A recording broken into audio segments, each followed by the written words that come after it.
Selamat siang anak-anak saya semuanya, kelas 12. Hari ini kita pertemuan yang ketiga dari bab yang keempat dengan topik persatuan dan kesatuan bangsa pada masa atau periode 17 Agustus 1950 sampai dengan 21 Mei 1998 atau pada masa Orde Lama dan Orde Baru. Tujuan pembelajaran kita, anak-anak saya nanti yang pertama bisa memaparkan Dekret Presiden 5 Juli 1959. Yang kedua, anak-anak saya bisa mendeskripsikan bagaimana persatuan dan kesatuan bangsa pada masa Orde Lama. Dan yang ketiga, anak-anak saya bisa mendeskripsikan bagaimana persatuan dan kesatuan bangsa pada masa Orde Baru. Setelah KMB, negara kita dulu negara serikat. Tapi tidak lama, ini tidak cocok dengan kita, asallah diakui Belanda dulu kedaulatan kita. Kita terus beralih kepada negara kesatuan dan konstitusi Republik Indonesia Serikat diganti. Jadi Undang-Undang Dasar sementara 1950. Penjajah tidak ada lagi. Energi kita untuk konsolidasi dalam membangun bangsa, terutama pembangunan demokrasi dan pembangunan politik. Dalam hal ini pemerintah kita 1955 5 tahun kemudian terus membuat pemilihan umum. Dan lembaga negara terbentuk. Ada konstituante, ada DPR, dan ada MPR waktu itu. Ya, jadi ada senat lagi. Bapak ulangi, ada senat, ada DPR, ada konstituante atau MPR.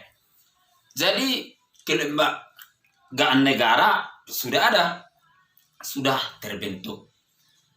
Dan ini ditugasi terutama konstituante, kalau disebut konstituante itu MPR, untuk membuat undang-undang dasar yang baru dan gagal. Akhirnya 5 Juli 1959 demi persatuan dan kesatuan bangsa, keselamatan bangsa dan negara, Presiden Soekarno mengeluarkan dekret membubarkan konstituante, kembali ke Undang-Undang Dasar 45, membentuk MPRS dan DPRS dalam waktu yang sesingkatnya.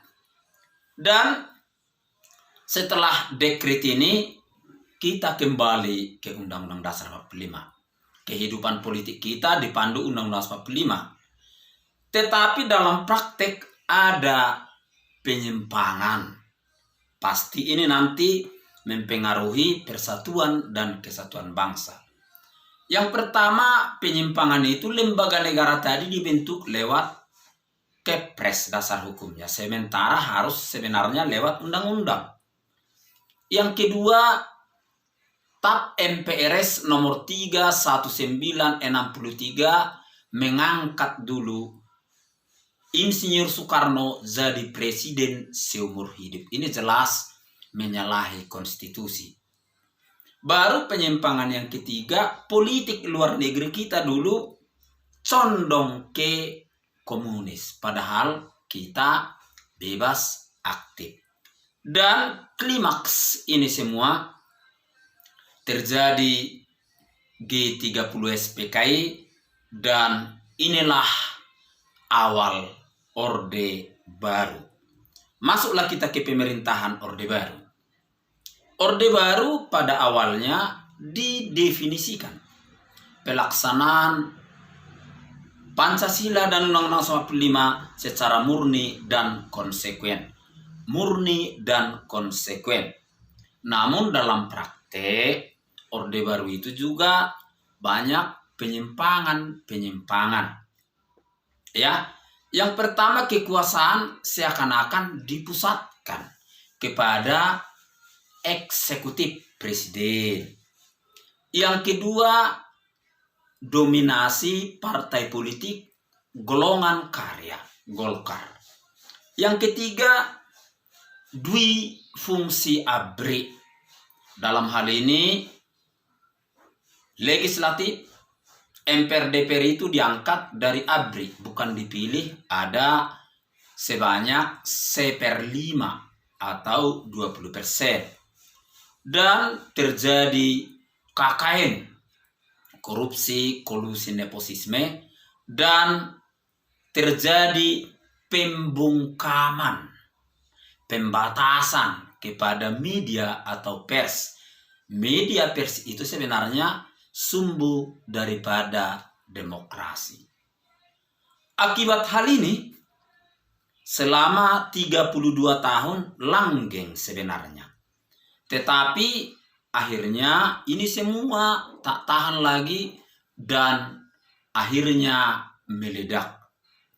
1998, 11 Maret, Presiden Soeharto diangkat MPR untuk ke-7 kalinya. Jadi presiden. Maret, pada bulan Mei sudah berontak semua. Sudah terjadi demonstrasi di mana-mana. Terjadi penjarahan, istilahnya terjadilah chaos di negara kita. Dan kekuasaan Orde Baru, Presiden Soeharto tidak tahan lagi. Dan 21 Mei, tepat itu dulu hari Kamis, 1998, Presiden Soeharto di Istana Negara mengundurkan diri dan jabatan presiden dipegang oleh Profesor Dr. B.J. Habibie.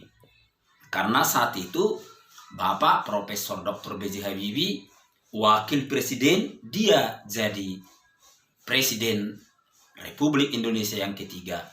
Inilah akhir daripada Orde Baru.